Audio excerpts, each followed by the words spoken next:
wahai Muhammad, mereka bertanya kepadamu tentang Dzulqarnain. Siapa tanya ni? Kalau tuan-tuan ingat, yang tanya ni adalah orang-orang Quraisy. 2-3 orang.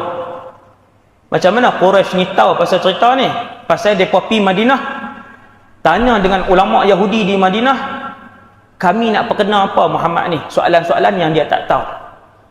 Ulama Yahudi kata, hampa tanya 3 benda. Kalau dia tak boleh jawab, dia bukan Nabi. Tanya soalan pertama tentang Ashabul Kahfi, pemuda yang masuk gua. Tanya soalan kedua tentang Raja Dzulqarnain, dia tahu tak? Dan tanya benda yang ketiga tentang roh. Maka 3 orang musyrikin Quraisy ni balik pergi tanya Nabi pasal ini.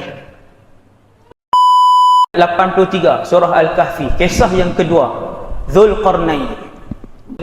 Yang ni kisah yang terakhir yang Allah sebut dalam surah Al-Kahfi. A'udzubillahi minasyaitonir rajim. Kita cerita sikit, lagi 15 minit. Lagi 15 minit. Kali ini Allah Subhanahu Wa Taala buat main kepada kita kisah yang sangat menarik, tapi Allah Taala cerita ringkas dia. Dia seorang raja. Dalam masa yang sama, bukan raja sahaja, dia juga adalah nabi. Raja yang nabi. Ada 2 pendapat yang mengatakan bahawa dia wali, dan yang keduanya, pendapat yang kedua yang rajih, pendapat yang rajih, yang kuat, bahawa dia adalah nabi. Nak cari mana tuan-tuan? Raja dan rasul dan nabi. Seperti mana Sulaiman alaihissalam, seorang nabi dan seorang raja. Daud alaihissalam, seorang nabi dan raja. Dzulqarnain alaihissalam, seorang nabi dan raja. Orang nabi dan raja. Apa maksud Qarnain?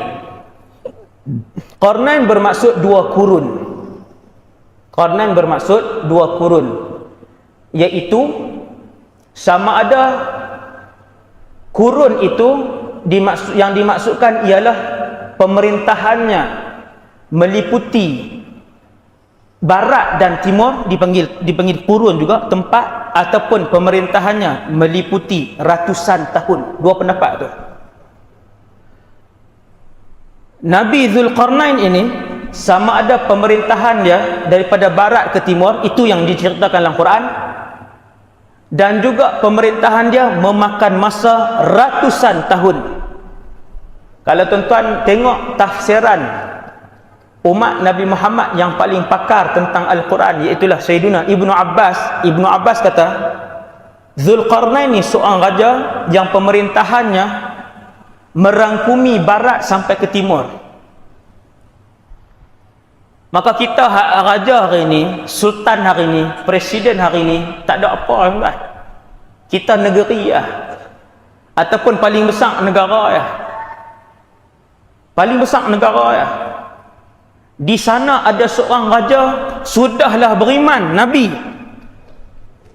Kawasan pemerintahan dia tuan-tuan barat ke timur. Kata Ibnu Abbas, dia merantau mengelilingi tempat pemerintahan dia selama 500 tahun. Dia pi pantau tempat-tempat pemerintahan dia selama 500 tahun. Selama 500 tahun itu Dzulqarnain bawa bersama dengannya pasukan tentera yang terdiri daripada kesemua jenis kemahiran dunia ni.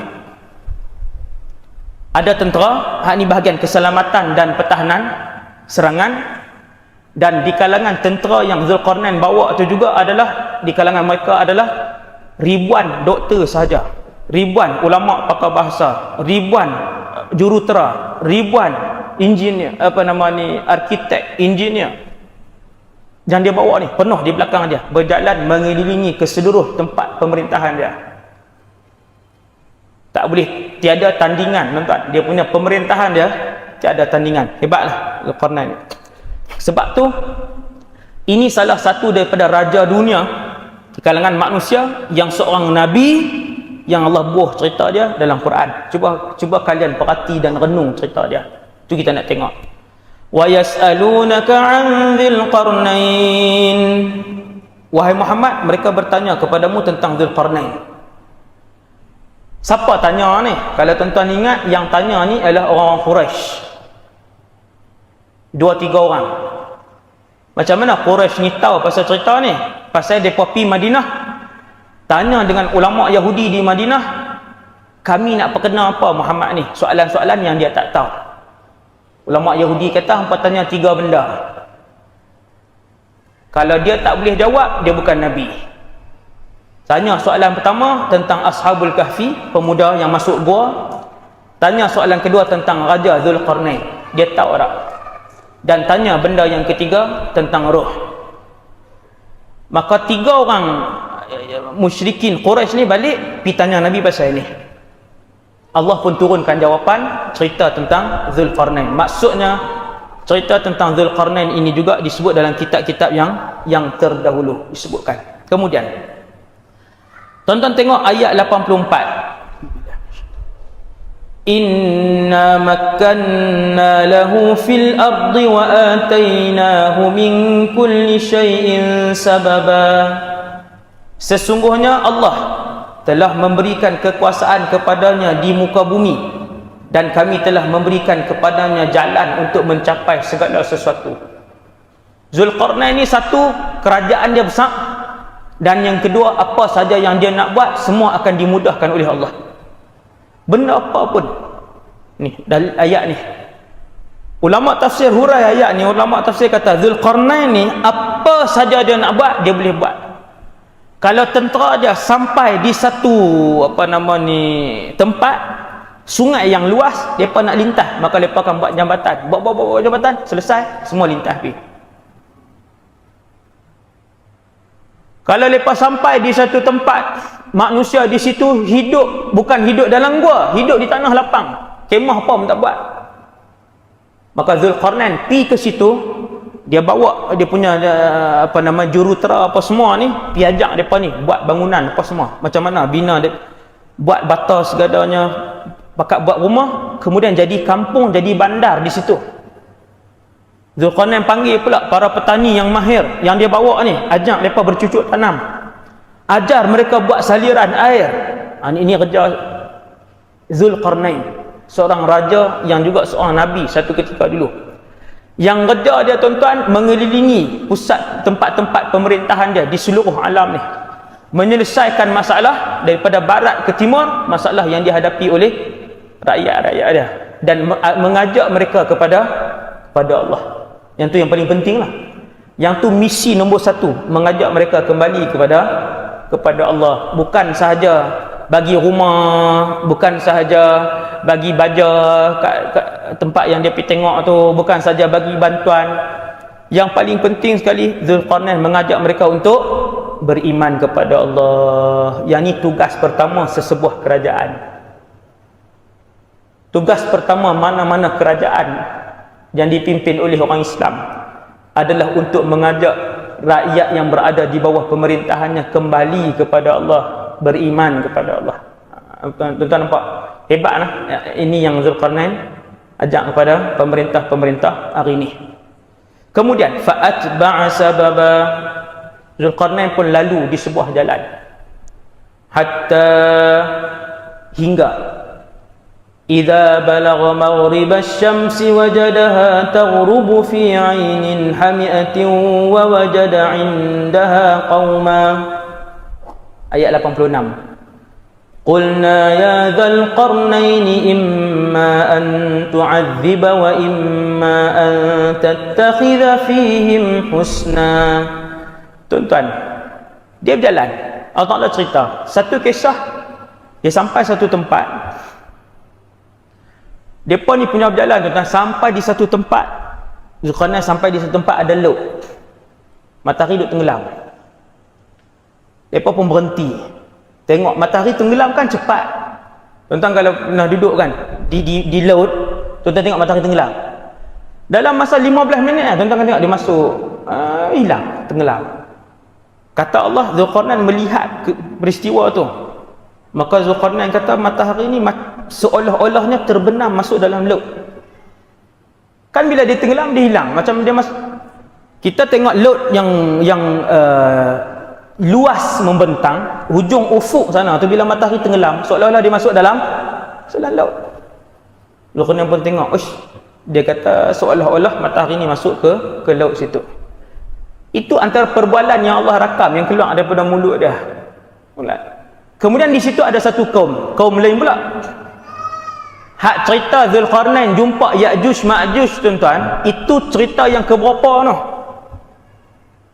Cerita yang keberapa noh? Yang dia jumpa satu kaum yang diselesaikan masalah ni.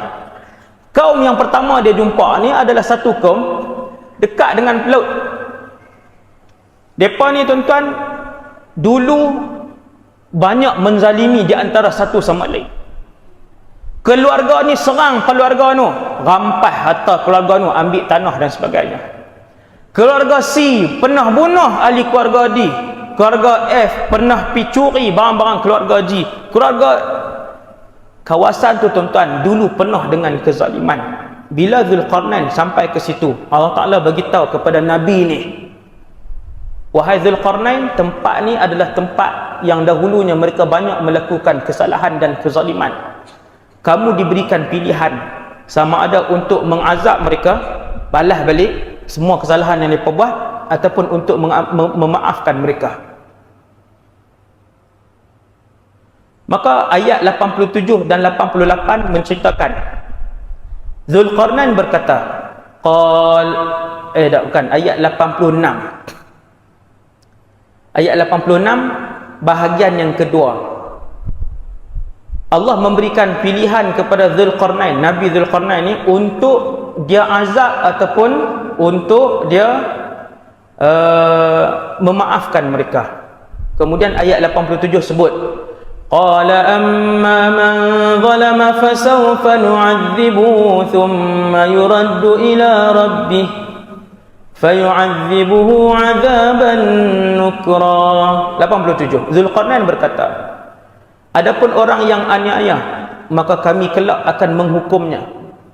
Kemudian dia dikembalikan kepada Tuhannya, lalu Tuhan mengazabkan dengan azab yang tiada taranya.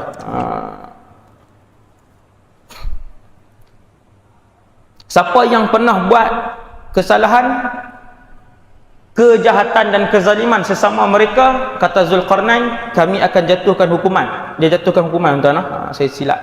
Dia jatuhkan hukuman. Kata para ulama tafsir, sama ada dibunuh orang tadi.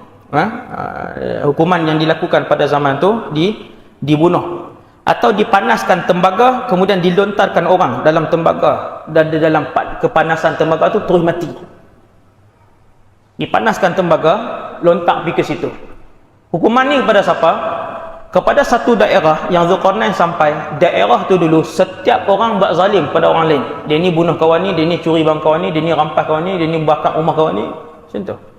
Maka Zulkarnain pun panggil, dia pun adili seorang demi seorang. Yang mana yang bersalah dijatuhkan hukuman. Kemudian wa amma man amana wa amila salihan falahu jazaa'anil husna wa sanaqulu lahu min amrina yusra. Yang tu ayat terakhir lah untuk hari ni. Saya rasa tekat tu dulu insya-Allah. Sampai ayat 88 Allah sebutkan, adapun orang yang beriman dan beramal soleh, maka baginya pahala yang terbaik sebagai balasan, dan akan kami titahkan kepadanya perintah yang mudah daripada perintah-perintah kami. Itu kaum pertama, tuan-tuan, itu kaum pertama yang dijumpai oleh Iskandar pula, yang dijumpai oleh Nabi Zulkarnain ini. Dan apa yang dia buat ialah, bila jumpa satu daerah yang penuh dengan kezaliman satu ketika dulu, kesemuanya diadili oleh Zulkarnain, dijatuhkan hukuman. Ada satu kumpulan di daerah tu orang-orang baik juga yang tak buat salah apa, maka tidak diapa-apakan. Lagi yang dia jumpa yang kedua, yang ketiga, yang keempat, itu insya-Allah dalam kuliah yang akan datang kita akan sambung nanti.